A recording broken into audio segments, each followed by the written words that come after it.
Release. Cell membrane.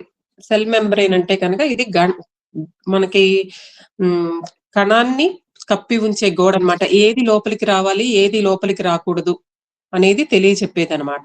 ఈ cell membrane అంటే ఏది బయటికి వెళ్ళాలి, ఏది బయటికి రాకూడదు అనేది. అలాగే న్యూక్లియస్ అంటే కణము యొక్క నియంత్రణ కేంద్రం అనమాట. నియంత్రిస్తూ ఉంటుంది. దాంట్లోనే మనకి డిఎన్ఏ ఉంటుంది. అది కణం ఎలా పనిచేయాలో చెప్తూ ఉంటుందన్నమాట. అలాగే మైటోకాండ్రియా అంటే మన కణాలకి శరీరానికి అవసరమైన శక్తిని, ఆహారం నుంచి ఎనర్జీని తయారు చేస్తూ ఉంటుందన్నమాట. అది మైటోకాండ్రియా అని. అలాగే సైటోప్లాస్మా అని ఉంటుంది. ఇందులో చాలా రసాయనిక చర్యలు జరుగుతూ ఉంటాయన్నమాట. అలాగే కణ పనితీరును కూడా ఇవి కణ పనితీరు కొనసాగటానికి పనిచేస్తూ ఉంటుంది సైటోప్లాస్మా అనేది. కణాలలో అసలు ఎన్ని రకాలు ఉంటాయి ఎందుకంటే మన శరీరంలో ఎన్ని ఆర్గాన్స్ ఉన్నాయో, ఎన్ని రకాల సిస్టమ్స్ ఉన్నాయో అన్ని రకాల కణాలు ఉంటాయండి మన శరీరంలో. రక్త కణాలు ఉంటాయి. అవి ఆక్సిజన్ ని తీసుకువెళ్తూ ఉంటాయి. అలాగే మన మజిల్స్ కి సంబంధించిన కణాలు ఉంటాయి. ఇవి మన మూమెంట్స్ కి, మనం కూర్చోటానికి, నుంచోటానికి, చేతులు ఎత్తడానికి, ఇలా మన మూమెంట్ కి తోడ్పడుతూ ఉంటాయి అన్నమాట ఈ కణాలు. అలాగే కండర కణాలు, నాడీ కణాలు, మన నర్వస్ సిస్టమ్ లో ఉన్న కణాలు మన కమ్యూనికేషన్ కి మనకి తోడ్పడుతూ ఉంటాయి అన్నమాట, మన నాడీ కణాలు. అలాగే చర్మ కణాలు మనం ఎక్కడి నుంచైనా పడ్డాం అనుకోండి, వాటి నుంచి మనని రక్షిస్తూ ఉంటాయి అన్నమాట. ఆ చర్మ కణాలు దెబ్బలు తగలకుండా సాధ్యమైనంత వరకు రక్షిస్తూ ఉంటాయి. అలాగే మన బోన్స్ లో ఉన్న కణాలు శరీరానికి బలాన్ని ఇస్తూ ఉంటాయి అన్నమాట. ఈ స్టెమ్ సెల్స్ ఉంటాయి. స్టెమ్ సెల్స్ జాగ్రత్తగా దాచుకోవాలి. ఇవి మనకు అవసరమైన కొత్త సెల్స్ ని పునరుత్పత్తి చేస్తూ ఉంటాయి అన్నమాట. అసలు ఈ కణాలు ఎలా పనిచేస్తాయి అంటే కనుక మన తినే ఆహారం నుంచి పోషకాలు తీసుకుని అవి శక్తిగా మారుస్తాయి అన్నమాట. ఈ కణాలు మన తినే ఆహారం నుంచి ఎనర్జీని తీసుకుని మనకి ఎనర్జీని క్రియేట్ చేస్తూ ఉంటాయి అన్నమాట. ఇవి కణాలు పెరుగుతాయి, అలాగే చనిపోతూ ఉంటాయి, మళ్ళీ కొత్త కణాలు పుడుతూ ఉంటాయి. ఫస్ట్ ఉంటాయి, చనిపోతాయి, మళ్ళీ వాటి ప్లేస్ లో కొత్త కణాలు పుడుతూ ఉంటాయి అన్నమాట. మన శరీరంలో ఉన్న టాక్సిన్స్ అన్ని బయటికి పంపించేస్తూ ఉంటాయి కణాలు అన్నమాట. శరీర రక్షణలో ఈ కణాలది చాలా ముఖ్యమైన పాత్ర ఎక్కడైనా సరే. ప్రతి కణము కూడా తను చనిపోయే ముందు ఒక కొత్త కణాన్ని సృష్టించి చనిపోతుంది.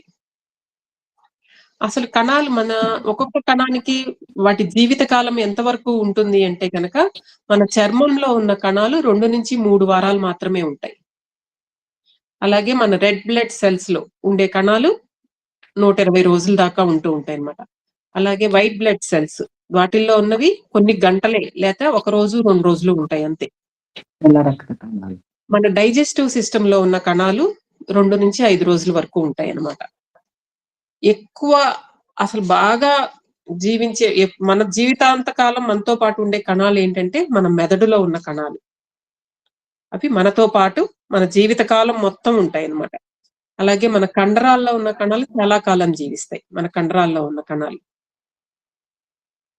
అసలు కణాలు ఎందుకు చనిపోతాయి అంటే కనుక సహజంగానే అవి పాతపడిపోతూ ఉంటాయి. సహజంగానే పాతపడిపోతూ ఉంటాయి.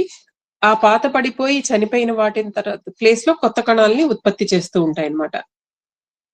మనం డైజెస్టివ్ సిస్టమ్ లో ఇవి వేగవంతంగా కొత్త కణాలు పుడుతూ ఉంటాయి. ఎందుకంటే మనం తినే ఆహారము, అక్కడ జరిగే రసాయన క్రియలు, వీటన్నిటి మూలంగా మన డైజెస్టివ్ సిస్టమ్ లో ఎక్కువగా కణాలు పునరుత్పత్తి అవుతూ ఉంటాయి అన్నమాట. అదే మెదడులో చాలా నెమ్మదిగా, మనం చెప్పాం కదా మన జీవిత కాలం అంతా కూడా మెదడులో కణాలు మాక్సిమం ఉంటాయి. సో ఈ కణాలు అవయవాలు అంటే కణాలు సమాహారమే అవయవాలని చెప్పుకున్నాం మనం. అవయవాలు సక్రమంగా పనిచేయడానికి కణాలు ముందు ఆరోగ్యంగా ఉండాలి. కణాలు ఆరోగ్యంగా ఉండాలి అంటే కనుక మనం తీసుకునే ఆహారం చాలా ముఖ్యమైనది. మన పీవీహెచ్ లో ఎట్నుంచి ఎటు వెళ్ళినా, ఎట్నుంచి ఎటు వచ్చినా కూడా డైట్ అనేది చాలా ముఖ్యం. కణాలు ఎందుకు సరిపోతాయి అంటే కనుక మన సరైన ఆహారం తీసుకోకపోయినా, స్ట్రెస్, ఒత్తిడి, ముఖ్యంగా ఒత్తిడి ఎక్కువగా ఉన్నా, మనం దీంట్లో చదువుతాం నా శరీరంలో సజీవంగా ఉన్న హానికారకాలైన కణాలు అని చదువుతాం. అంటే ఏవేవి ఉంటాయి హానికారకమైన కణాలు? క్యాన్సర్ కణాలు అనేవి ప్రతి వ్యక్తి శరీరంలోనూ ఉంటాయి. కానీ అవి యాక్టివేట్ అవుతున్నాయి. ఎందుకు యాక్టివేట్ అవ్వాల్సి వస్తున్నాయి? అంటే మనిషిలో ఉండే నిరాశ, నిస్పృహ, ఒత్తిడి, డిప్రెషన్. ఎందుకొస్తున్నాయి మనిషికి ఈ నిరాశ, నిస్పృహ, ఒత్తిడి ఇవే అని మనం ఆలోచిస్తే గనక నిన్న మనం చెప్పుకున్నాం. నాకే ఎందుకిలా జరుగుతోంది? Why for me only? నా చుట్టూ ఉన్న వాళ్ళు బానే ఉన్నారు. నన్నెందుకు ఇలా ట్రీట్ చేస్తున్నారు? ఇంట్లో అందరూ గూడా నన్ను సరిగ్గా చూడటం లేదు. నాకొక రెస్పెక్ట్ ఇవ్వటం లేదు. లేదా ఆఫీస్‌కెళ్తే అక్కడ నాకు రెస్పెక్ట్ ఇవ్వటం లేదు. ఇలా రకరకాలైన ఆలోచనా భావాలు, రకరకాలైన థింకింగ్స్ ప్రతి వాళ్ళకిను. అవి మన నిరాశ, నిస్పృహకి దారితీస్తున్నాయి. యాక్చువల్‌గా ముఖ్యంగా లేడీస్‌లో ఇది చాలా ఎక్కువుంటుంది. ఎందుకు అంటే గనక చాలా మంది హౌస్ వైఫ్సే ఉంటారు. బయటికి వెళ్లరు. మాక్సిమం ఇంట్లోనే ఉంటారు. పిల్లలు పుడతారు. వాళ్ళ ఆలనా పాలనా చూస్తారు. వాళ్ళకి రోజువారీ కార్యక్రమాలు చూస్తారు. ఇలా ప్రతి పని ఇంటికి సంబంధించిన పనే చేసి మధ్యలో బయటికి వెళ్తారు కాదన్ను కానీ, వాళ్ళకి నచ్చిన పనులు ఎప్పుడు బయటికెళ్లి చేయరు. వాళ్ళకి కావాల్సిందేంటో అది మర్చిపోతారు యాక్చువల్‌గా వాళ్ళు. మాకిది కావాలి అనేది వాళ్ళు మర్చిపోతారు. అందుకని వాళ్ళు ఒక ఏజ్ వచ్చేటప్పటికి మాక్సిమం 40, 45, 50స్‌కొచ్చేటప్పటికి వాళ్ళకి తిరిగి చూసుకుంటే నేనేం చేశాను? అసలు నాకేం మిగిలింది అని అనిపిస్తూ ఉంటుంది.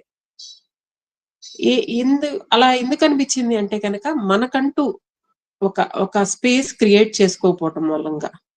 ఇంట్లో బాధ్యత చెయ్యాలి కాదని నేను అంటలేదు. 100%. కానీ 101% మాత్రం కూడా చెయ్యొద్దు. ఆ ఒక్క 1% కూడా మీరెక్కువ చెయ్యొద్దు. ఎందుకు అంటే గనక తర్వాత తిరిగి చూసుకుంటే మీకీ నిరాశ, నిస్పృహలు ఇవన్నిటికి మనం లోను కాకూడదు. మీకంటూ మీకు ప్రతి రోజులోనూ ఒక గంట కేటాయించుకోండి. ప్రతి వ్యక్తి గూడా. ఇది నా టైం. It's me time. ఇది నా టైం. నా ఇష్టమైన పని జేస్తాను. పిల్లలెళ్ళిపోతారు బయటికి. ఇంట్లో ఉంటారు. వెళ్ళిపోయారు గదా! ఇంట్లో ఆ అల్మరా సర్దుతామా, ఈ అల్మరా సర్దుతామా, ఈ బట్టలు సర్దుతామా, ఇలా పెట్టుకోకండి ఆ గంట టైం. అది మీ టైం. మీ టైం అంటే మీకు నచ్చిన పని. చక్కగా మీకు నచ్చిన వంట చేసుకు తింటారా? లేతే మీకు నచ్చిన మ్యూజిక్ వింటారా? ఏదీ లేదు. బ్యూటీ పార్లర్‌కెళ్ళి హాయిగా మసాజ్ చేయించుకుంటారా? కాదు. గుడికెళ్తారా? సినిమాకెళ్తారా? షాపింగ్‌కెళ్తారా? Whatever it may be. మీకు నచ్చిన పని చెయ్యండి. అది మోస్ట్ ఇంపార్టెంట్. మీరే కాదు. ఇప్పుడు మీరందరూ వింటున్నారు. మీ పిల్లలకు కూడా చెప్పండి. మనం ఇచ్చేది 100% ఇస్తున్నాం. దాని తర్వాత మీరు మీ టైంని మీరే క్రియేట్ చేసుకోవాలి. ఎవరు, ఎవరు మిమ్మల్ని గుర్తించరు. అది గుర్తుపెట్టుకోండి. నువ్వు బాగా వంట చేస్తున్నావని గాని, కొంతమంది మేబీ ఎక్స్‌ప్రెస్ చేస్తారేమో గాని, ఒక్కరోజు వంట చేయకపోతే, పోన్లే ఇవాళ సరిగ్గా చేయలేదు అనేవాళ్ళు ఎవరు ఉండరు. ఎందుకు సరిగ్గా చేయలేదు? ఎందుకు టేస్ట్ బాలేదని అడుగుతారు. కదా! అందరూ అడుగుతారు. అలాగే అడుగుతారు ఇళ్ళల్లో. ఎందుకు టేస్ట్ బాలేదు? ఏమోయ్ ఏం ఆలోచిస్తూ చేసావు ఇవాళ అని అంటారు. అలాగే సరే ఏది ఆలోచించామో మనకనవసరం. కానీ మన టైము మనం క్రియేట్ చేసుకోవాలి. ఎవరు ఇచ్చేది కాదదసలు. ఫస్ట్ మిమ్మల్ని మీరు గుర్తించండి. నేను ఉన్నాను అనే ఒక దాన్ని ఉన్నాను ఇక్కడ అనేది మీకు మీరు గుర్తించుకోండి. మీరు గుర్తించినప్పుడు మీ టైం అది జెంట్స్‌కి కూడానండి. నేను ఆడవాళ్ళకే చెప్తున్నాను అనుకోకండి. జెంట్స్‌లో గూడా ఇప్పుడు నిరాశ, నిస్పృహలు ఇవన్నీ గూడా వాళ్ళలో గూడా ఉంటున్నాయి. ఎందుకు ఉంటున్నాయంటే గనక ఎవరు నన్ను గుర్తించలేదు. ఎవరు నాకు గౌరవం ఇవ్వట్లేదు. ఎవరో ఎందుకివ్వాలండి అసలు? ఫస్ట్ మనకు మనం గౌరవం ఇచ్చుకుందాం. ఫస్ట్ మనని మనం గుర్తిద్దాం. మనకు మనం గుర్తించి మనకు మనం రెస్పెక్ట్ ఇవ్వటం నేర్చుకుందాం. మనకు నచ్చిన పని కనీసం మనం ఒక రోజులో 24 గంటల్లో ఒక గంట మనకు నచ్చిన పని చేద్దాం. అనిష్టమైంది. మీతో మీ భర్త మీతో అదేంటి కంపానియన్ మీకు కరెక్ట్‌గా ఉన్నారంటే ఇద్దరు కలిసి బయటికెళ్ళండి. నెలలో ఒక రోజు డేట్‌కెళ్ళండి బయటికి. సినిమా చూడండి. పిల్లల్ని ఏసుకెళ్ళకండి మళ్ళా ఎనకాల. మీ ఇద్దరే ఎళ్ళండి. మీ ఇద్దరే ఎళ్ళాలి. మీ ఇద్దరి స్పేస్ అది. మీ ఇద్దరి టైం అది. ఎందుకంటే మీరు ఆల్రెడీ 40 దాటారంటే పిల్లలు పెద్దవాళ్ళయ్యారు గదా! వాళ్ళు ఎయితో, నైన్తో, 10థ్‌కో వచ్చుంటారు అందరూ. సో, వాళ్ళు ఇంట్లో ఉండగలరు. వాళ్ళు ఇంట్లో ఉండగలరు. మీ ఇద్దరే వెళ్ళండి. చక్కగా పొద్దున్నుంచి బ్రేక్‌ఫాస్ట్ నుంచి సాయంత్రం డిన్నర్ వరకు మీ ఇష్టం. మీకెక్కడి వరకు ఎక్కడికెళ్తారో బ్రేక్‌ఫాస్ట్ చేయండి. ఓ సినిమాకెళ్ళండి. ఒక షాపింగ్‌కెళ్ళండి. సాయంత్రం రండి బయటికి. అంటే మీ టైం ఎందుకు ఉంటుంది అంటే కనుక ఇంట్లో ఉంటే మనసు విప్పి మాట్లాడుకునే అవకాశం ఉండదు ఎవరికి. అదే బయటికి వెళ్ళి ఒక ప్లేస్ కి వెళ్ళారు అంటే మేబీ మాట్లాడుకోవచ్చు. ఒకసారి కాకపోతే రెండోసారన్నా మాట్లాడతాం. మాట్లాడుకునే అవకాశం తీసుకుంటాం. ఎవరు లేరు కదా ఇక్కడ మనకు మన మనసు విప్పి చెప్పే అవకాశం ఉంది కదా అని. ఇది పిల్లలకు కూడా అలవాటు చేయండి. ఎవరికి వాళ్ళకి మీ టైం అనేది మస్ట్ అండ్ షుడ్. మనకి మనం ఎప్పుడైతే ఇంపార్టెన్స్ ఇవ్వటం నేర్చుకున్నామో బయట వాళ్ళు ఇవ్వాలనేది మనకి మనసులోకి రాదు అసలు. ఎందుకంటే మన ఆనందం మనం పొందుతున్నాం. ఎవరో ఎందుకు ఇవ్వాలి మనకు? అసలు మన చేతుల్లో ఉన్న దాన్ని ఇంకోళ్ళ చేతుల్లో పెట్టి వాళ్ళు ఇవ్వలేదు అని డిప్రెషన్ లోకి వెళ్ళటం ఏంటి? ఆలోచించండి ఎవరైనా కదా. మనం ఇంకోళ్ళ చేతుల్లో ఎందుకు పెట్టాలి అసలు? మన ఆనందాన్ని మనకు మనమే దాన్ని తీసుకుని మనకు మనమే యూటిలైజ్ చేసుకోవాలి. మన గంట 2 గంటలు తీసుకోండి మీ ఇష్టం. మనం ఎందుకంటే ఎంత టైం తీసుకున్నా మన బాధ్యతను విస్మరించట్లా, వాళ్ళకి వండి పెట్టడం విస్మరించట్లా, ఏదీను మన పని చేసి మన టైం తీసుకుంటున్నాం. మనం జెంట్స్ కూడాను ఇంట్లో ఉన్న ఆడవాళ్ళని వంట చేసినప్పుడు శివ సార్ ఎప్పుడూ చెప్తూ ఉంటారు, బాగా చేసావని మెచ్చుకోండి, మీ ప్రేమను చూపించండి వాళ్ళకి. బాగా చేసావో ఇవాళ చాలా బాగా చేసావని మెచ్చుకోండి. ఒక్క మెచ్చుకోవటం వాళ్ళలో ఎంత చేంజ్ తెస్తుందో గమనించండి. మీరు తప్పకుండా గమనించాలి. ప్రతి వాళ్ళను చెప్పాలి. శివ సార్ ఇంకా ముందుకెళ్ళి ఏం చెప్తారు, ఐ లవ్ యూ చెప్పమంటారు భార్యతో. ఎందుకు అంటే అది ఇప్పుడు ఇన్నేళ్ళు వచ్చాక మేము చెప్పుకోవాలండి, మేము ఎప్పుడో చిన్న ఉన్నాం, ఇన్నేళ్ళు వచ్చాక చెప్పుకోవాలంటే ఆ చిన్న పదం, ఏమై నువ్వు బాగున్నావు, ఈ చీర కట్టుకుంటే బాగున్నావు అని ఒక మాట చెప్పితే ఆడవాళ్ళు చిన్న మాటలకి పొంగిపోతారు కదా. సో చిన్న విషయాలు చెప్పాలండి. చెప్పకపోతే ఎందుకు ఆడవాళ్ళు డిప్రెషన్కి వెళ్తున్నారు అంటే ఇదే, నేనెందుకు జీవించాలి, నన్ను ఎవరూ పట్టించుకోవట్లేదు, ఇవన్నీ తెలిసేటప్పటికి అవన్నీ దాటేటప్పటికి 50 దాటిపోతారు వాళ్ళందరూ. మోనోపాజ్ వచ్చేస్తుంది, వాళ్ళు ఇంకా డిప్రెషన్ లోకి వెళ్ళిపోతారు. అలా కాకుండా ఫస్ట్ నుంచే టేక్ కేర్, ఒకళ్ళకొకళ్ళు టేక్ కేర్ తీసుకుంటే మీకు ఈ డిప్రెషన్స్ లోకి వెళ్ళటం కానీ దేంట్లోకి వెళ్ళటం కానీ జరగదు. మాక్సిమం లేడీస్ నేను ఎందుకు చెప్పానండి ఇదంతా, ఈ క్యాన్సర్ కణాలు పుట్టడానికి కారణం చాలా మంది లేడీస్ అసలు ఎందుకు బతుకుతున్నాము, ఈ బతికే బదులు చనిపోతే బాగుంటుంది అని అనుకున్నప్పుడు మన శరీరంలో ఉన్న కణాలు దానికి తగ్గినట్టుగా ప్రవర్తిస్తాయి. ఇప్పుడు సపోజ్ ఒక బలంగా ఉన్న తన యజమాని అంటే మన శరీరంలో ఉన్న సెల్స్ కి మన బాడీనే కదా యజమాని. తన యజమాని అలా అనుకున్నప్పుడు అవి ఎలా ప్రవర్తిస్తాయి, దానికి అనుగుణంగా ప్రవర్తిస్తాయి. అంటే నా శరీరము చనిపోవాలనుకుంటోంది నా యజమాని, దానికి నేనేం చేయాలి, దానికి తగినట్టుగా ప్రవర్తించాలి కదా, అప్పుడు క్యాన్సర్ సెల్స్ యాక్టివేట్ అవుతాయి. సో అవన్నీ అవసరమా మనకి? భగవంతుడు ఈ శరీరం ఇచ్చినప్పుడు దాన్ని యూటిలైజ్ చేసుకోవాలి. మనకు చేతనైన మంచి పనులు చేయాలి. పొద్దున్నుంచి సాయంత్రం వరకు సమాజ సేవ చేయటం కాదు, మనకు చేతనైనంతలో మనం మంచి పనులు చేస్తూ మనం పైకి ఎప్పుడైతే ఈ శరీరం వదిలేసి పైకి వెళ్తామో భగవంతుడు మనం చూసే శభాష్ అనాలి. అలా ప్రవర్తించాలి మనందరం. నీకు ఈ జన్మ ఇచ్చినందుకు నువ్వు శభాష్, బాగా నీ కర్మను బ్యాలెన్స్ చేసుకున్నావు అని అనాలి మనకి భగవంతుడు. అలా జీవించాలి మనం. సో మై డియర్ ఫ్రెండ్స్, ఎవరికైనా ఇలా క్యాన్సర్ సెల్స్ ఉంటే మీరు హెల్ప్ చేయండి, వాళ్ళని కొంచెం బయటికి రావడానికి హెల్ప్ చేయండి. ఎవరికైనా ఎందుకు వస్తాయి అంటే నిరాశ, డిప్రెషన్, ఎవరికి వాళ్ళకి ఇంపార్టెన్స్ ఇచ్చుకోక ఎంతసేపు కుటుంబము, మొగుడు, పెళ్ళము, పిల్లలు వీళ్ళకే చేయటం మూలంగా తిరిగి చూసుకుంటే నేనెవరు అంటే అక్కడ ఏం కనిపించదు మనకి. నేనెవరో కనిపించదు అసలు అక్కడ. అలా కాకుండా మీకు కొంత టైం కేటాయించుకోండి, 1 hour 2 hours మీకు నచ్చిన పని చేయండి.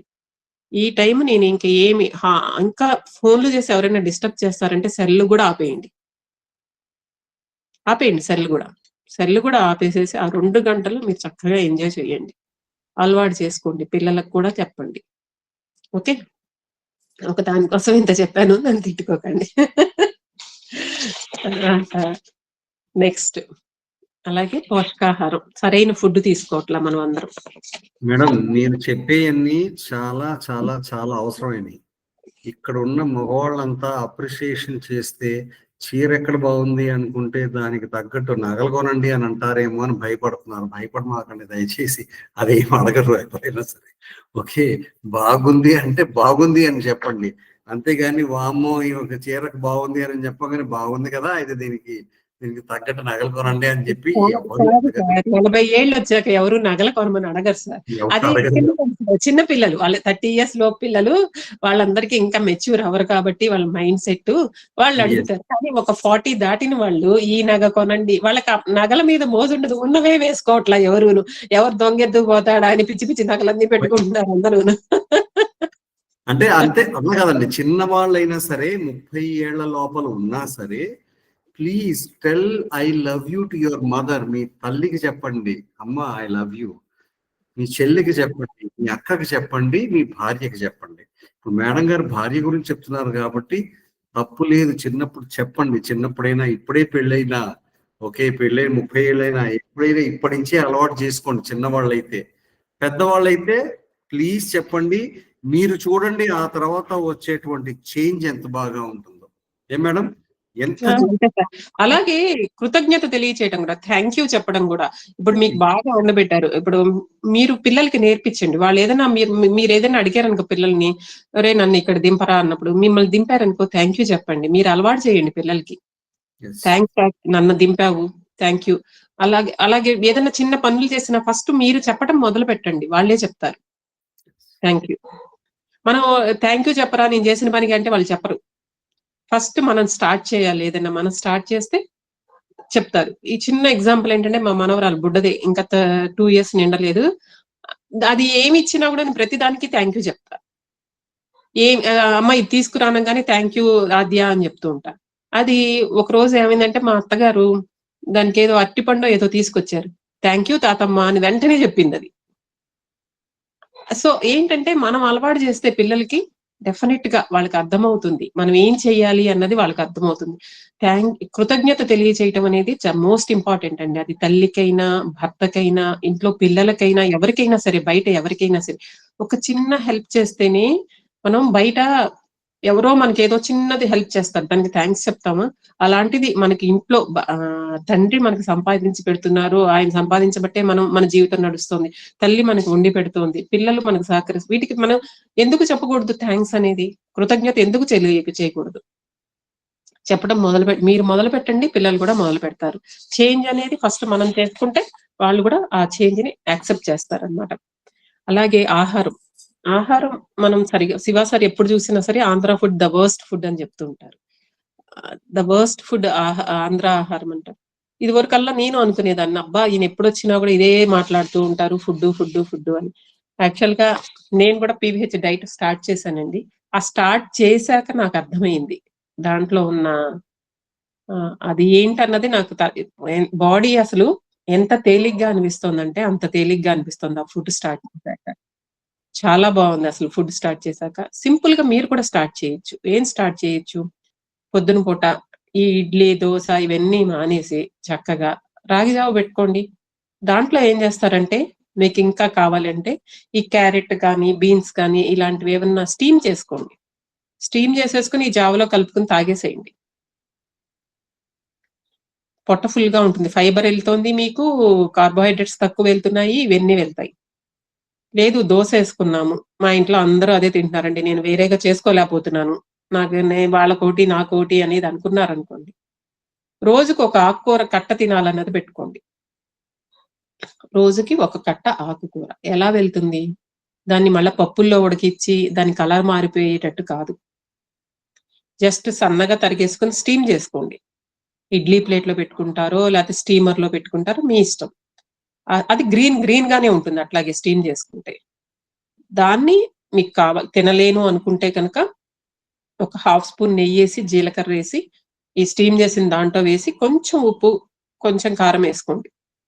లేదా ఇంట్లో పన్నీర్ ఉంటే పన్నీర్ వేసుకోండి. దాంట్లోనే కలిపేసేసుకుని దోశ వేసుకుంటారు కదా, దోశ మధ్యలో అది పెట్టుకోండి. ఇంక మీకు చట్నీ అవసరం ఉండదు. దోశ మధ్యలో పెట్టుకుని తినేయండి. 1 దోశ 2 దోశలకు సరిపోతుంది తోటకూర ఒక కట్ట అంతా. పాలకూర అయినా ఏదైనా సరే, నేను తింటున్నాను కాబట్టి చెప్తున్నా, 2 దోశలకి సరిపోతుంది. అంటే చిన్న చిన్నగా చేంజ్ చేసుకోండి. ఒకేసారి నేను కూడా ఎప్పుడో జూన్‌లో మొదలుపెట్టాను. ఇప్పటికి ఒక 80% వచ్చాను. ఇంకా ఉంది మార్చుకోవాల్సింది. సో, నెమ్మదిగా ఆహార విధానాన్ని మార్చుకోండి. అది చాలా బాడీని తేలిక చేస్తోంది. పెయిన్స్ నుంచి రిలీవ్ ఇస్తోంది. బాడీ వెయిట్ తగ్గుతోంది. ముఖ్యంగా బాడీ వెయిట్ చాలా తగ్గింది నా బాడీ వెయిట్.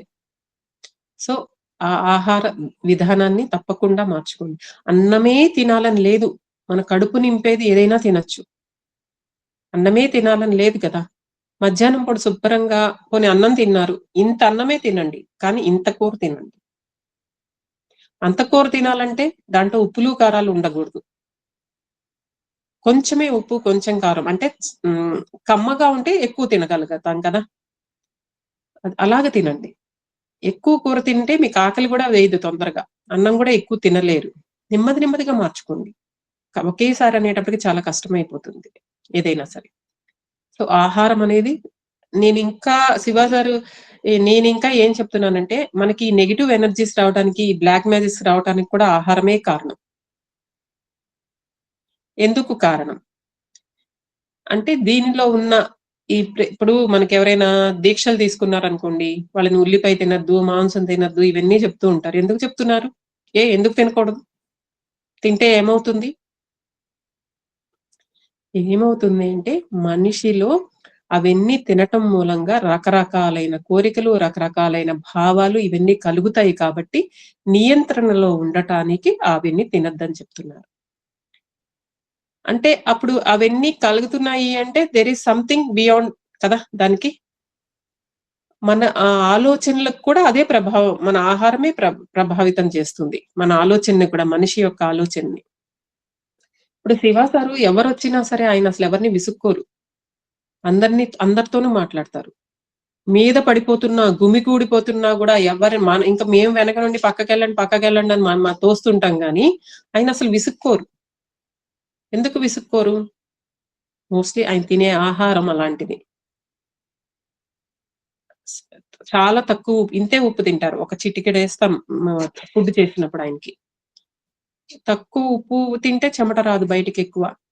మనుషులు గుమికూడినా మనకేమి రెస్ట్‌లెస్ అనిపిచ్చదు. So, there are so many things. మనం ఫుడ్ డైట్ చేంజ్ చేసుకుంటే, మన జీవన విధానం మారుతుంది. మన ఆలోచన విధానం మారుతుంది. అన్నీ మారుతాయన్నమాట. అలాగే కణాలు సక్రమంగా తన పని చేయాలంటే మంచి నిద్ర గూడా అవసరం. అలాగే వ్యాయామం. వ్యాయామం, ప్రాణాయామం ఇలాంటివన్నీ కూడా చాలా ముఖ్యం. మాక్సిమం ఈ 40 దాటిన లేడీస్ అందరిలో కూడా మజిల్ తగ్గిపోతూ ఉంటుంది. మజిల్ అనేది ఎప్పుడైతే తగ్గిపోయిందో అప్పుడు మనిషి ఎక్కడికైనా వెళ్ళినా ఎక్కువ దూరం నడవలేరు, నుంచోలేరు, మాట్లాడలేరు. ఇవన్నీ జరుగుతూ ఉంటాయి. ఆ మజిల్ తగ్గకుండా ఉండాలంటే తప్పకుండా ఎక్సర్సైజ్ ముఖ్యం ప్రతి వాళ్ళకి కూడా. ఒక 45 మినిట్స్ అయినా కంపల్సరీగా మనం ఎక్సర్సైజ్ చేయాల్సిందే. కంపల్సరీ చేయాల్సిందే. అది కంపల్సరీ అంతే. కంపల్సరీ అంటే కంపల్సరీ.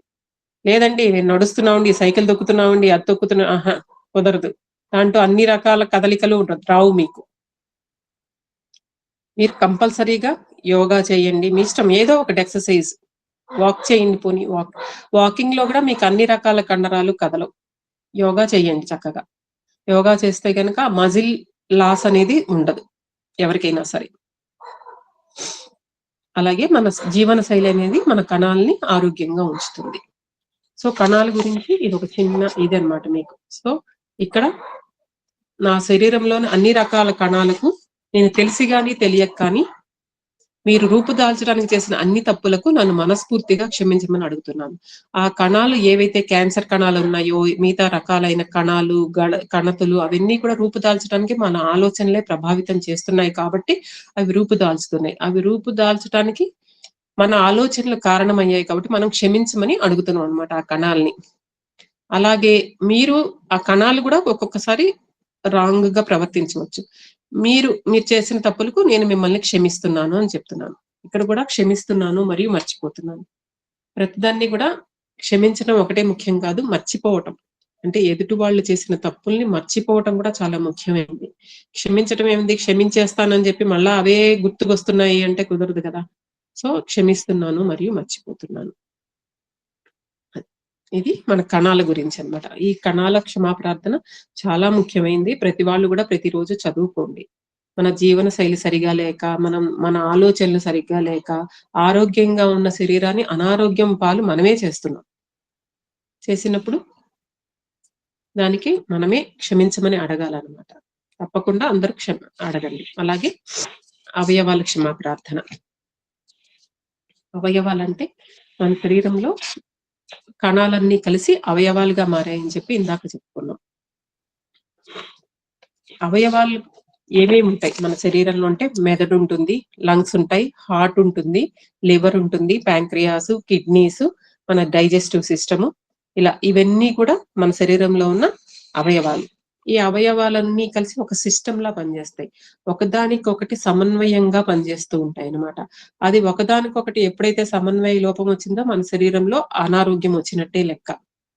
మనం ప్రతిరోజు కూడా బాడీ సిస్టమ్స్ ని హీల్ చేసుకుంటూ ఉంటాం. ఏమేం బాడీ సిస్టమ్స్ ఉన్నాయండి మనలో చెప్పండి, చెప్పాలి ఎవరో ఒకళ్ళు. మన శరీరంలో ఉన్న బాడీ సిస్టమ్స్ ఏంటి? Blood and circulatory system, nervous system, skeletal system, lymphatic system, immune system, muscular system, skin. Very good. ఈ బాడీ సిస్టమ్స్ గురించి మీకు ఒక కొంచెం చెప్తాను. అంటే యాక్చువల్ గా మనకి ఈ మన బాడీలో ఉన్న పార్ట్స్ అన్నిటి గురించి మనకి పద్మావతి మేడం, ఏవిఎల్ పద్మావతి గారు చెప్తారు. ఆవిడ మీకు ఒక్కొక్క పార్ట్ గురించి ఆవిడ మీకు వివరిస్తారు. మనకి టైం ఉన్నప్పుడు ఆవిడతో చెప్పించుకుందాము. బాడీ సిస్టమ్స్ ఎలా వర్క్ చేస్తాయి అంటే ఒకదానికొకటి సమన్వయంగా ఎలా పనిచేస్తాయి అంటే కనుక ఫస్ట్ నర్వస్ సిస్టమ్, మన నాడీ వ్యవస్థ అన్నమాట. ఈ నర్వస్ సిస్టమ్ అనేది మన శరీరంలో ఒక కమాండింగ్ సెంటర్ అన్నమాట. ఈ మన మెదడు ఒక కంప్యూటర్ అయితే ఈ నర్వ్స్ అన్ని కూడా దానికి ఉండే వైర్స్ లాంటివి అనమాట. దానికి వెళ్ళే వైర్స్ లాంటివి అనమాట. మనం ఏదైనా చూసాం అనుకోండి, ఏదైనా విన్నాం అనుకోండి, వెంటనే ఆ సమాచారం నరాలు మెదడుకు పంపిస్తాయి అన్నమాట. మెదడు దాన్ని అంటే ఇప్పుడు మనం వేడిగా ఉంది, ఇది ముట్టుకోకూడదు, ఎప్పుడైతే నర్వ్ మెదడుకి ఆ సంకేతం పంపించిందో మెదడు తిరిగి మన శరీర భాగాలకి ఆ సంకేతం వచ్చేస్తుంది, దీన్ని ముట్టుకోకూడదు, ఇది వేడిగా ఉన్నది అని చెప్పి. అంత క్విక్ గా అంత ఇదిగా పనిచేస్తుంది అనమాట మన నర్వస్ సిస్టమ్ అనేది. అలాగే అసలు ఈ నాడీ వ్యవస్థ ఎప్పుడు ఫెయిల్ అవుతూ ఉంటుంది, ఎప్పుడు వర్క్ చేయదంటే మొబైల్ ఎక్కువగా ఉపయోగించడం వల్ల, లేదా మనకి ఏదైనా దెబ్బలు తగిలితే కనుక ఈ నాడీ వ్యవస్థ సరిగా పనిచేయదు. అలాగే తర్వాత ఫస్ట్ నెక్స్ట్ ఇది మనకి రెస్పిరేటరీ సిస్టమ్. ఇది మనకి జీవాన్ని ఇచ్చే ప్రధాన వ్యవస్థ అనమాట. మనం ఆహారం లేకపోయినా సరే ఒక 4-5 ఒక 10 రోజుల వరకు ఉండగలుగుతాం, కానీ శ్వాస తీసుకోకపోతే అసలు జీవించలేము. మనం గాలి పీల్చుకున్నప్పుడు ఈ రెస్పిరేటరీ సిస్టమ్ లో ఉన్న ఊపిరితిత్తులు ఒక బెలూన్ లాగా ఉబ్బుతాయి అన్నమాట. ఆ గాలిని తిరిగి ఆక్సిజన్ ని రక్తానికి చేరవేస్తాయి అనమాట. మనం తీసుకున్న గాలిలోని ఆక్సిజన్ ని రక్తానికి చేరవేస్తాయి. ఆ తర్వాత ఆ రక్తం ఆక్సిజన్ ని మన శరీరంలో సరఫరా అవుతూ శరీరం మొత్తానికి పంపిణీ చేస్తూ ఉంటుంది అనమాట. అలాగే ఆక్సిజన్ తో ఉన్న రక్తాన్ని ఎప్పుడైతే పంపిందో కార్బన్ డైఆక్సైడ్ ని కూడా బయటికి పంపుతుంది అనమాట. అది రెసిప్రొకేషన్, 2 జరుగుతూ ఉంటాయి మన శరీరంలో. మనం ఆక్సిజన్ తీసుకుంటూ ఉంటాము, కార్బన్ డైఆక్సైడ్ బయటికి వెళ్ళిపోతూ ఉంటుంది అనమాట. ఈ రెస్పిరేటరీ సిస్టమ్ కనుక పనిచేయకపోతే మనిషి జీవనకాలం కొన్ని నిమిషాలు మాత్రమే జీవిస్తారు అనమాట. అసలు ఈ రెస్పిరేటరీ సిస్టమ్ సరిగ్గా పనిచేయడానికి ఏవేవి కారణం అవుతాయని అంటే కనుక పొగ, కాలుష్యం, అలర్జీ, ధూమపానం, ఎక్సర్సైజ్ లేకపోవటం వంటి కారణాల వల్ల మనకి ఊపిరితిత్తులు పనిచేయకుండా ఉంటాయి. నెక్స్ట్ ది రక్త ప్రసరణ వ్యవస్థ, బ్లడ్ సర్క్యులేటరీ సిస్టమ్. ఈ రక్త ప్రసరణ వ్యవస్థలో మనకి బ్లడ్ సర్క్యులేటరీ సిస్టమ్ లో మన హార్ట్ మెయిన్ పార్ట్ వహిస్తుంది అనమాట. ఎందుకంటే హార్ట్ అనేది ఒక పంపింగ్ స్టేషన్. మన శరీరంలో హార్ట్ రోజుకి 1,00,000 సార్లు కొట్టుకుంటుంది. కొట్టుకుంటూ రక్తాన్ని శరీరం అంతటికి పంపిస్తూ ఉంటుంది అనమాట. రక్త కణాలకు ఆక్సిజన్, పోషకాలు కూడా తీసుకువెళ్తుంది. అలాగే బయటికి వ్యర్థాలను తీసుకొస్తుంది అనమాట కార్బన్ డైఆక్సైడ్ రూపంలో. ఈ వ్యవస్థ కనుక, ఈ సర్క్యులేటరీ సిస్టమ్స్ కనుక పని చేయకపోతే శరీరం అంతా కూడా రకరకాలైన వ్యాధులు వస్తాయి అన్నమాట. వీటి పని చేయకపోతే కనుక. ఎందుకు పని చేయదు ఈ బ్లడ్ సర్క్యులేటరీ సిస్టమ్ అంటే, మనం తినే ఆహారంలో ఎక్కువగా కొవ్వు, అధిక ఉప్పు, అలాగే బీపీ, డయాబెటీస్, టెన్షన్, స్ట్రెస్, ఇక్కడ కూడా ఎక్సర్సైజ్ లేకపోవడం వంటి కారణాల వల్ల హృదయ నాళాలు పలచబడిపోతూ ఉంటాయి, లేకపోతే బలహీన పడిపోతూ ఉంటాయి అన్నమాట. సో అందుకు ఎక్కడైనా దేనికైనా సేమ్ ఓల్డ్ రీజన్స్, ఆహారము, వ్యాయామము, ఒత్తిడి, ఇవి లేకుండా మనిషి జీవించగలగాలి. అది ఎలా అనేది నేర్చుకోవాలి మనుషులు. మనం ఎలా జీవించగలగాలి, ఎలా జీవిస్తాము అనేది. మన శరీరంలో ప్రతి భాగము చూసారా ఎంత సమన్వయంగా ఒకదానితో ఒకటి కలిసి పనిచేస్తుంది. కానీ మనుషులు మన పక్క వాళ్ళతోనే పడట్లా. మనకు అసలు మన పక్క వాళ్ళతోనే మనకు సమన్వయం లేదు. మన పక్క వాళ్ళు పడట్లేదు, అసలు ఎదుటి వాళ్ళు పడట్లేదు, ఎవరూ పడట్లేదు. అలా అనుకుందనుకోండి మన శరీరం, మనం ఏమైపోతాం చెప్పండి కదా. అలాగే మన ఆలోచన కూడా అలాగే ఉండాలి. మనం ఎవరితో అయినా సరే రాసుకు పూసుకుని తిరగక్కల్లా ఎక్కడాను. హలో, బాగున్నారా, అంతే, అక్కడి వరకు పలకరిస్తే చాలు ప్రతి వాళ్ళని. అంతకు మించి మనకి ఎవరితోనూ రిలేషన్ అక్కల్లా. కానీ వ్యక్తి ఎదురుపడినప్పుడు మొహం పక్కకు తిప్పుకెళ్ళటం అవన్నీ చేయకూడదు. ప్రతి వ్యక్తిని కూడా పలకరించాలి. పలకరిస్తే ఉంది, జస్ట్ ఒకసారి బాగున్నారా అని మనం పలకరించామనుకోండి, తప్పనిసరిగా ప్రతి వాళ్ళు మనకి రెస్పాండ్ అవుతారు, బాగున్నామండి అంటారు. చాలా, అంతటితో అయిపోయింది. వాళ్ళతో మనకేమి విరోధం అక్కర్లేదు. సో అది మనం ట్రై చేయాలన్నమాట. అలాగే డైజెస్టివ్ సిస్టమ్ నెక్స్ట్ది, జీర్ణ వ్యవస్థ. మన తిన్న ఆహారాన్ని ఎనర్జీగా మార్చే అద్భుతమైన వ్యవస్థ అన్నమాట. మన నోట్లో ఆహారం తిని నమిలినప్పుడు ఆహారం మన కడుపులోకి వెళ్తుంది అన్నమాట, పొట్టలోకి. ఆ పొట్టలో కొన్ని రసాయనిక క్రియలు జరిగి దాన్ని ఒక లిక్విడ్ ఫామ్ లోకి మార్చి ఆ ఫుడ్ మన స్మాల్ ఇంటెస్టైన్ అంటే చిన్న పేగులోకి వెళ్తుంది. మనం తిన్న ఆహారం ఆ చిన్న పేగు ఆ లిక్విడ్ ఫామ్ లోంచి, ఆ ద్రవ పదార్థంలోంచి విటమిన్లు, ఖనిజాలు, గ్లూకోజ్ వంటి పోషకాలని అబ్జార్బ్ చేస్తుంది అనమాట, అంటే గ్రహిస్తుంది. పెద్ద పేగు ఏం చేస్తుంది, దాంట్లో ఇవన్నీ పోషకాలు ఇవన్నీ వెళ్ళిపోయిన తర్వాత మిగిలింది ఏముంటుంది, ఆ లిక్విడ్ ఫామ్ లో నీరు ఒకటి ఉంటుంది. ఆ నీటిని పెద్ద పేగు పీల్చుకుంటుంది, ఇక మిగిలిన వేస్ట్ ని బయటికి పంపేస్తుంది అనమాట. ఈ డైజెస్టివ్ సిస్టమ్ ఆరోగ్యంగా ఉండాలి అంటే కనుక, ఈ డైజెస్టివ్ సిస్టమ్ ఆరోగ్యంగా ఉంటే మన శరీరం ఆరోగ్యంగా ఉంటుంది. ఈ డైజెస్టివ్ సిస్టమ్ ఆరోగ్యంగా ఉండాలి అంటే కనుక మనం జంక్ ఫుడ్ తినకూడదు, మసాలాలు తినకూడదు, ఎక్కువ నూనె పదార్థాలు తినకూడదు. అలాగే నీరు సక్రమంగా తీసుకోవాలి, ఫైబర్ ఉన్న పదార్థాలు ఎక్కువగా తీసుకోవాలి. స్ట్రెస్, ఒత్తిడి ఇవన్నీ కూడా మన జీర్ణక్రియని బలహీనపరుస్తూ ఉంటాయి అన్నమాట. సో మన డైజెషన్ సక్రమంగా ఉండాలంటే, నేను ఇందాక చెప్పినట్టు మోస్ట్లీ ప్రతి వాళ్ళకి ఈ ఒత్తిడి అనేది ఎక్కువైపోయింది. ప్రతి వాళ్ళకి ఎక్కడైనా సరే. ఇప్పుడు చిన్న పిల్లల నుంచి నీ అసలు తల్లిదండ్రులే ఎదుటి వాళ్ళతో పోల్చకండి పిల్లల్ని. ఎవరి తెలివితేటలు వాళ్ళవే. వాడికి ఎక్కువ మార్కులు వచ్చాయి, మీకు రాలేదు, వాడంత బాగా చదువుతున్నాడు, మీరు చదవట్లేదు. మనం చదివామా మన పిల్లలు చదవటానికి? ఆలోచించండి. మన తెలివితేటలే కదా మన పిల్లలకి వచ్చేది. మనకి ఎన్ని మార్క్స్ వచ్చాయని మన పిల్లల్ని రుబ్బుతున్నాం చదవండో అని కదా. అది ఆలోచించండి అందరూ. మనం ఎంత బాగా చదివామో మన పిల్లలు అంతే చదువుతారు. మీరు ఎంత రుబ్బినా సరే అంతే చదువుతారు. ఇంకా మీరు పెంచుకోండి, ఎంత తక్కువ మార్కులు వచ్చినా గుడ్. ఇంతవరకు నువ్వు చదివిన దానికి ఇప్పుడు బాగా మార్కులు వచ్చాయి, ఇంకొంచెం బాగా చదవగలవు, నువ్వు చదువు, బద్దకిస్తున్నావు, అలా మెచ్చుకోండి. కానీ ఎప్పుడూ కూడా ఇంకొకరితో పోల్చకండి పిల్లల్ని. మిమ్మల్ని మీరు పోల్చుకోవద్దు ఎదుటి వాళ్ళతో, మీ పిల్లల్ని కూడా పోల్చు. ఎవరి జీవన స్థితి, ఎవరి ఆలోచన విధానం, ఎవరిది వాళ్ళకే, అది ఇండిపెండెంట్ అన్నమాట. ఒకరితో పోల్చుకోవటం లేదు. ఓకే, నెక్స్ట్ విసర్జన వ్యవస్థ, ఎక్స్క్రేటరీ సిస్టమ్. ఈ ఎక్స్క్రియేటరీ సిస్టమ్ అనేది మన శరీరంలో ఉన్న విష పదార్థాలను బయటికి పంపించే ప్రధాన వ్యవస్థ అన్నమాట.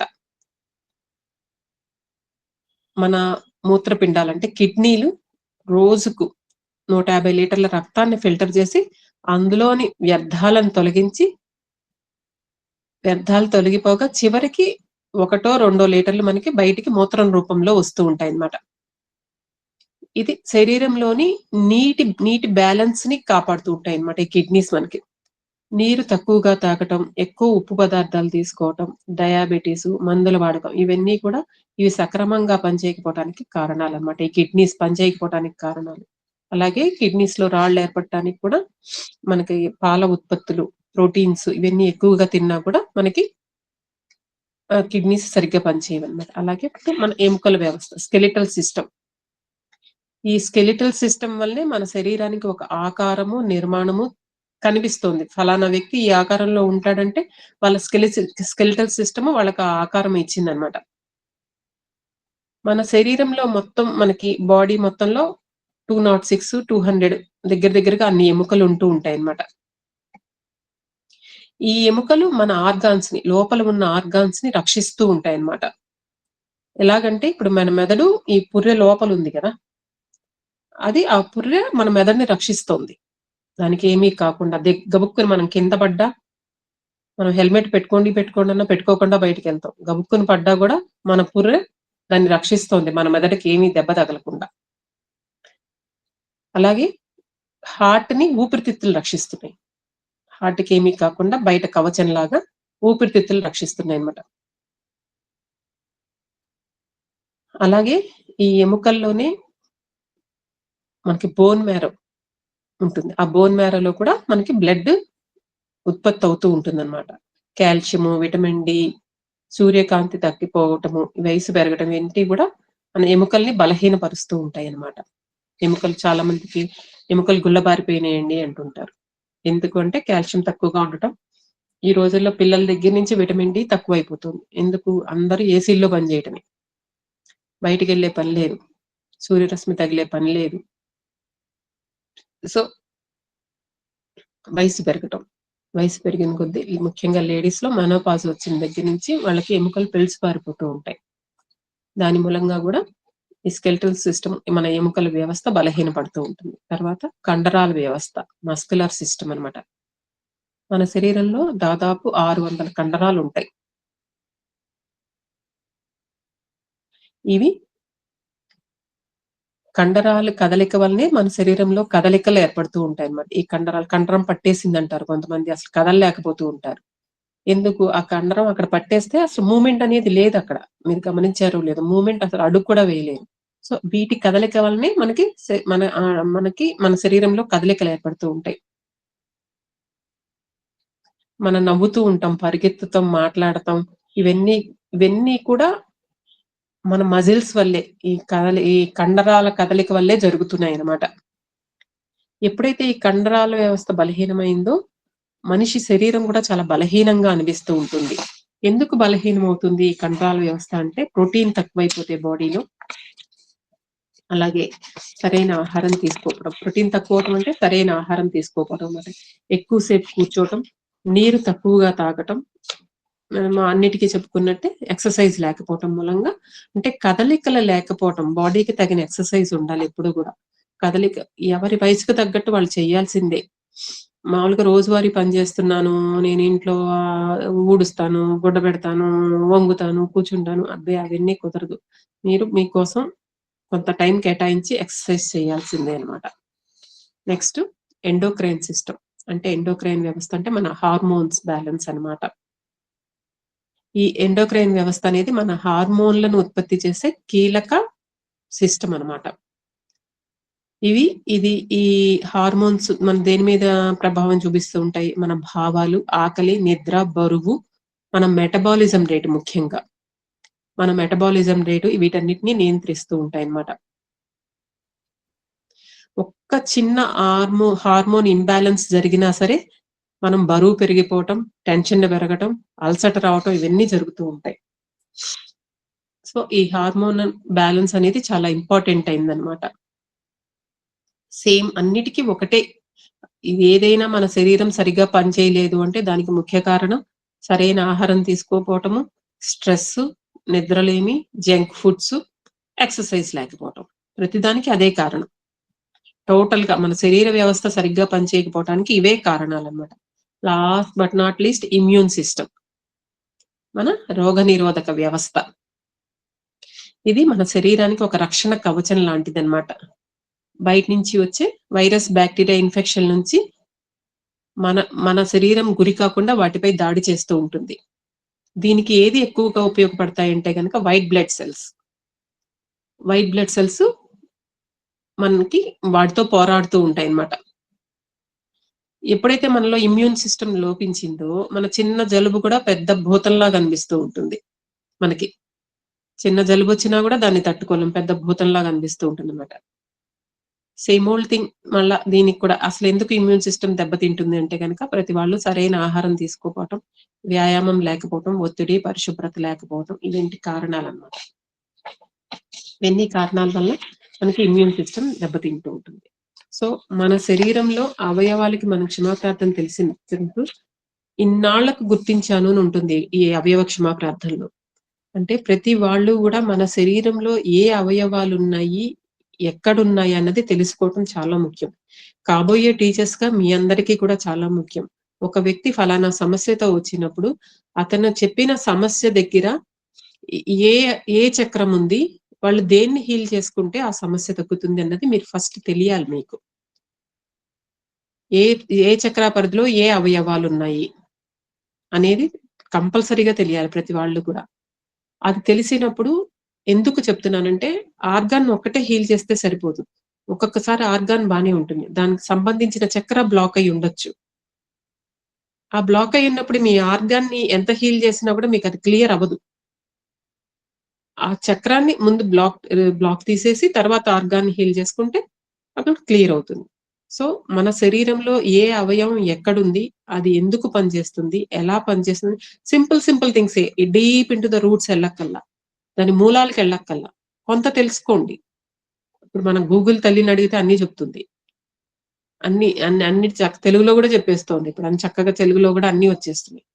చిన్నగా తెలుసుకోండి.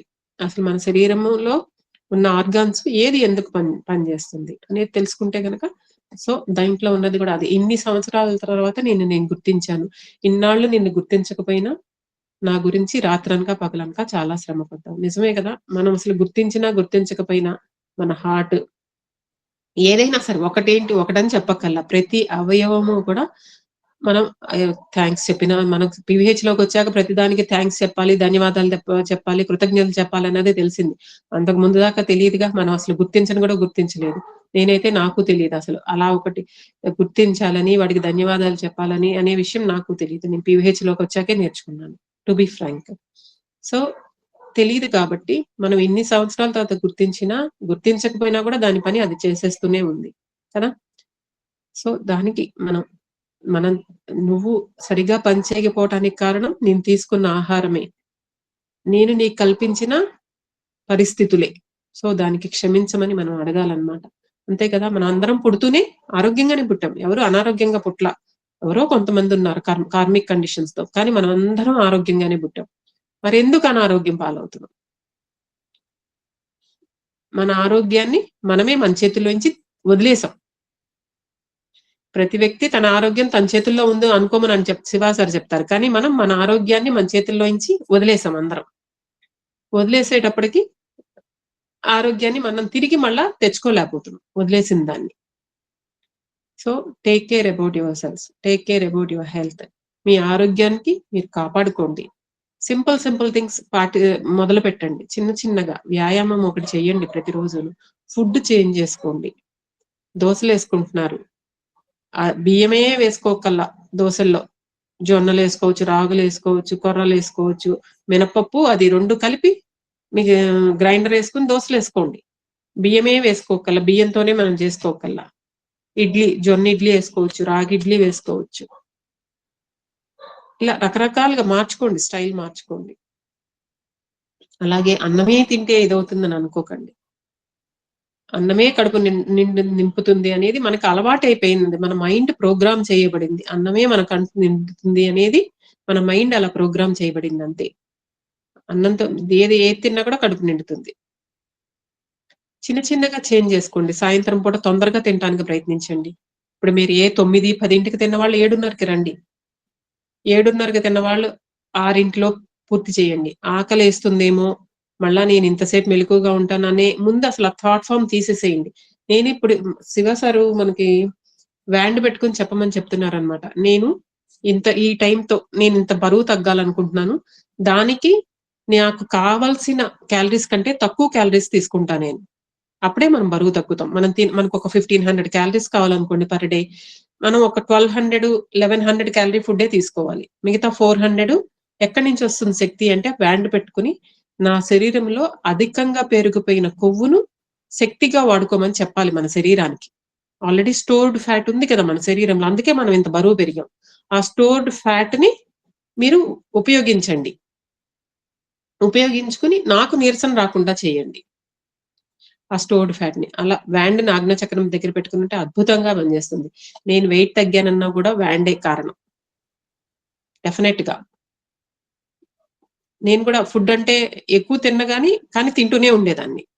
అటెళ్ళి ఇటెళ్ళి మంతెన్ సత్యనారాయణ ఎగరేస్తూ ఉంటారని చెప్తారు ఆయన మనుషులు.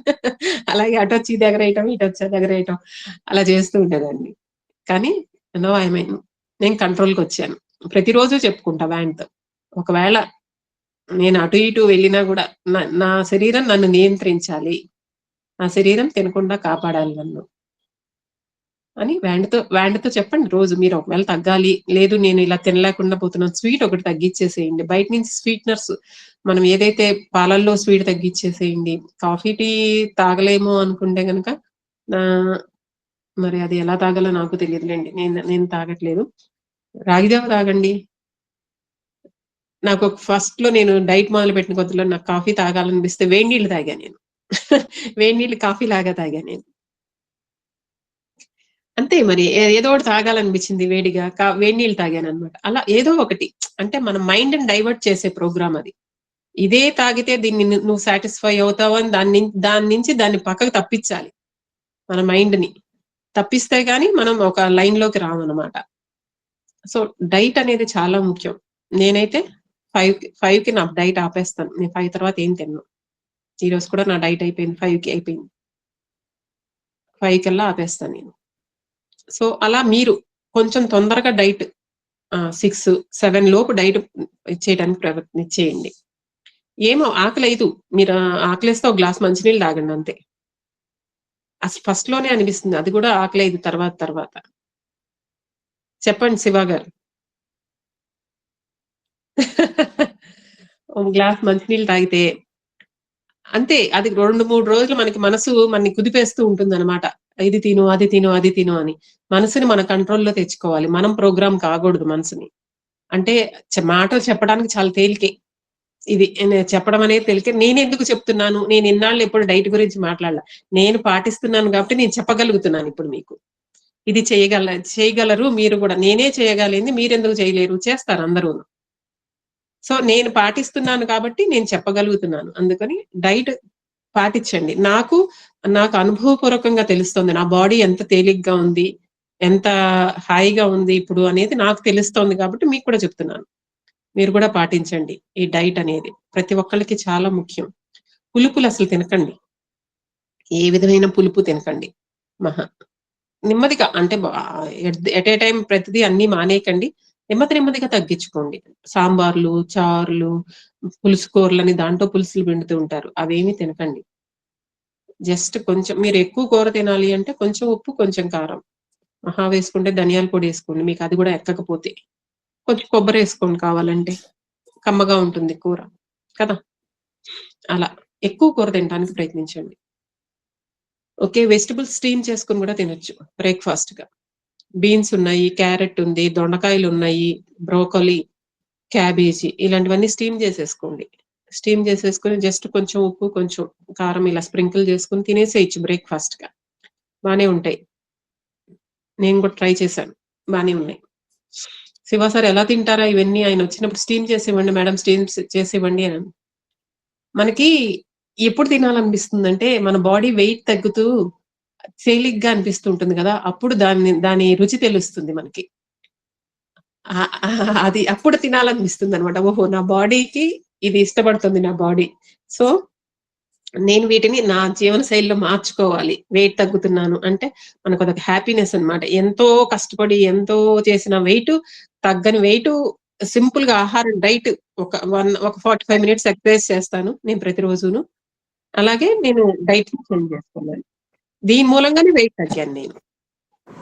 మీరందరూ కూడా చేయగలరు. మీకందరికి కూడా ఆ కెపాసిటీ ఉంది. స్టార్ట్ చేయండి అందరూ కూడా. చెప్పండి మేడం ముక్తికాంత్ గారు. ఏం లేదు, మీరు అన్నారే స్టీమ్ చేసినవి ఫస్టే తినలేము అనుకుంటే దాంట్లో కొంచెం పెరుగు కలుపుకుంటే ఇంకా బాగుంటుంది. సార్ పెరుగు కలుపుకోవద్దంటారేమో నాకు తెలియదు, కానీ ఆ పెరుగు కలుపుకొని తింటే తినగలుగుతారు. అవును, అది కూడా కరెక్టే. అది అంటే పెరుగు పుల్లగా ఉండకూడదు, పెరుగు అప్పటికప్పుడు తోడు ఉండే పెట్టుకునేది. పెరుగు, దాంతో పాటు ప్రోటీన్ కోసం వచ్చేటప్పటికి శనగలు అలాంటివి ఉంటాయి చూసారా, అవి కూడా ఉడకబెట్టేసి దాంట్లో కలుపుకుని మనం క్యారెట్ అలాంటివి కొంచెం పచ్చివే కలిపేసుకోవచ్చు. అలా అవును. సలాడ్ లాగా తయారవుతుంది. అది ఒక వండర్ఫుల్ బ్రేక్ఫాస్ట్ అలాగే డిన్నర్ పెసలు ఆల్సో. పెసలు కూడా ఉండండి. పెసలు ఒక పెసలే కాదు మేడం, శనగలు, పెసలు, రాజ్మాలు, ఇవన్నీ కూడా బొబ్బర్లు, ఇవన్నీ కూడా జస్ట్ నానబెట్టి ఉడకబెట్టవే. అవును. నేను అంటే just same.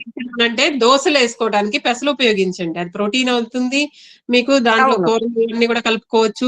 పెసలు ఎక్కువగా వాడండి. చిన్న చిన్న టిక్కీలుగా కూడా చేసుకోవచ్చు. దాంట్లో అన్ని అంటే వెజిటబుల్స్ మీరు చెప్పిన క్యాబేజీ ఇట్లాంటివి ఫస్ట్ ఒకే మాట మనం ఆకుకూరలు అవి తినలేము. అలాంటప్పుడు ఇవి కొంచెం దాంట్లో వేసుకున్నాం అనుకోండి, కొంచెం పెరుగు 2 చెంచాల పెరుగు కలుపుకుంటే ఈజీగా తినగలుగుతారు. That's a diet. రాత్రిపూట అలాంటిది మొదలు పెట్టండి. ఏదో ఒక పూట బ్రేక్ఫాస్ట్ కానీ డిన్నర్ కానీ ఇలాంటివి మీరు స్టార్ట్ చేశారు అంటే కనుక నెమ్మదిగా క్రమేపీ మార్పు వస్తుంది ప్రతి వ్యక్తిలో. సో అవయవాలకు టైం ఎంత అయిందో? 9 అయింది ఇవాళ. అవయవాలు కణాల గురించి చెప్పుకున్నాం మనం. ఇంకేం చెప్పాలి సార్? ఇవి చెప్పాలి, ఆధ్యాత్మిక ప్రార్థనల గురించి చెప్పాలి. ఇందాక చెప్పేశాను నేను ఆల్రెడీ. అందరికి లేడీస్ ఎఫర్మేషన్ గురించి వైరస్ బ్యాక్టీరియా గురించి కూడా చెప్పలేదు మేడం. వైరస్ బ్యాక్టీరియా గురించి అంటే ఇమ్యూన్ సిస్టమే అది. వైరస్ సూక్ష్మ క్రిములకు క్షమా ప్రార్థన. ఓకే, మాట్లాడుకుందాం, ఎంతసేపు అయిపోతుంది. ఇవన్నీ నేనే తాను వరకు అన్నీ కదా, భగవాన్ మమ్మల్ని ఈ విధంగా కలిపినందుకంటే వైరస్ బ్యాక్టీరియా అనేది, వైరస్ అనేది బయట నుంచి వస్తుంది, బ్యాక్టీరియా అనేది మన శరీరం లోపలే ఉంటుంది. అది గుర్తించండి ప్రతి వాళ్ళు కూడా. బ్యాక్టీరియా మన శరీరం లోపలే ఉంటుంది, వైరస్ అనేది మనం బయట నుంచి తీసుకుంటాం అన్నమాట. సో వాటిని తయారు చేసినందుకు భగవంతుడికి కృతజ్ఞతలు తెలుపుతున్నాం. మమ్మల్ని ఈ విధంగా తయారు చేసినందుకు కృతజ్ఞతలు. అలాగే ఈ విధంగా కలిపి ఉంచుతున్నందుకు, మన శరీరంలోనే బ్యాక్టీరియా ఉంటుంది కాబట్టి ఈ విధంగా కలిపి వచ్చినందుకు కృతజ్ఞతలు. ఈ రెండిటితో మనం ప్రతి అడుగులోనూ ఈ రెండు మనకి ఎదురవుతూనే ఉంటాయి. వైరస్ అనేది బయటికి వెళ్ళినా ఎవరో ఒకరు తుమ్ముతుంటారు, ఎవరికో ఒకరికి ఉంటుంది, ఎక్కడ మన ఇంట్లో వాళ్ళు తుమ్ముతుంటారు, లేకపోతే దేని మీద చేతులు వేస్తూ ఉంటాము, వాళ్ళు ఆల్రెడీ చేతులు, ఇలా ఎన్నో విధాలుగా కలిసే ఉంటాం అన్నమాట మనం. ఎందుకంటే మేమిద్దరము నీ దివ్య సృష్టిలో భాగమే, ఈ సృష్టిలో భాగమే, ఆయన సృష్టించిన వారమే, మనిద్దరు సృష్టికర్త ఒక్కరే. ఓకే, దీంట్లో కూడా ఇక్కడ కూడా ఏంటంటే నా శరీరం లోపల జీవించి ఉన్న హానికారకాలైన సూక్ష్మ జీవులకు, అది వైరస్ అయినా బ్యాక్టీరియా అయినా, ఏవైతే వైరస్ కానీ బ్యాక్టీరియా కానీ లైవ్ గా ఉన్నాయో మన శరీరంలో, మనకి దాని వల్ల మనం ప్రభావితమయ్యామో వాటికి మనం క్షమా ప్రార్థన అడుగుతున్నాం అనమాట. మేము తెలిసి తెలియక మీరు రూపుదాల్చడానికి మేము చేసిన పనులే కారణం కాబట్టి మీరు రూపుదాల్చారు. సో దానికి మమ్మల్ని క్షమించి మీరు భూమాతతో అనుసంధానం అయిపోండి, భూమాతతో వెళ్ళిపోండి. భూమాత దగ్గరికి వెళ్ళిపోతే కనుక అదే మీరు భూమాతతో అనుసంధానమై ఉండండి, నా శరీరంలో నుంచి బయటకు వెళ్ళిపోయి భూమాతతో అనుసంధానమై ఉండి అని చెప్పి అడుగుతాం అనమాట. యాక్చువల్గా ఏంటంటే ఈ వైరస్ కి ఆహారం అవసరం లేదు, అది ఆక్సిజన్ తోనే బతుకుతుంది. బ్యాక్టీరియా మన శరీరంలో లోపల ఉన్న వాటిని తింటూ ఉంటుంది, కానీ వైరస్ కి ఆహారం ఏం లేదు, అది ఆక్సిజనే దాని ఆహారం అనమాట యాక్చువల్ గా వైరస్ కి.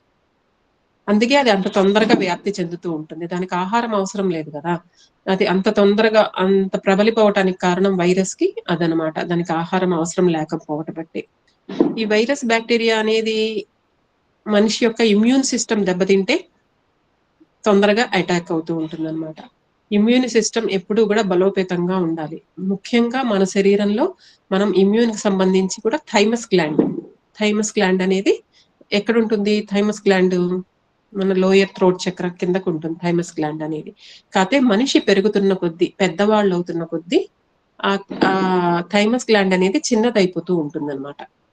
అందుకే పెద్దవాళ్ళు తొందరగా అన్ని రోగాలు బాధపడుతూ ఉంటారు. దాని శక్తి తగ్గిపోతూ ఉంటుంది. పెరుగుతూ ఒక వయసు వచ్చేటప్పటికి మళ్ళీ కుంచుకుపోవటం ప్రారంభిస్తూ ఉంటుంది అనమాట థైమస్ గ్లాండ్ అనేది. సో మనం ఎక్కువగా ఏదైనా మనకి ఇలాగా బ్యాక్టీరియల్ ఇన్ఫెక్షన్స్, వైరల్ ఇన్ఫెక్షన్స్ వచ్చినప్పుడు ఈ థైమస్ గ్లాండ్ ని హీల్ చేసుకుంటాం. థైమస్ గ్లాండ్, స్ప్లీన్ చక్ర వాటిని హీల్ చేసుకుంటూ ఉంటాం అన్నమాట.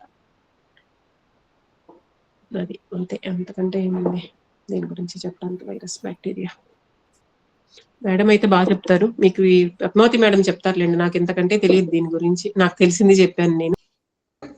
Thank you madam. ఓకే అండి, అందరికీ థ్యాంక్ యూ అండి. మీరందరూ విన్నందుకు. నాకు తెలిసినంత వరకు చెప్పాను. మిగతా మీకు try to. Thank you madam. Thank you.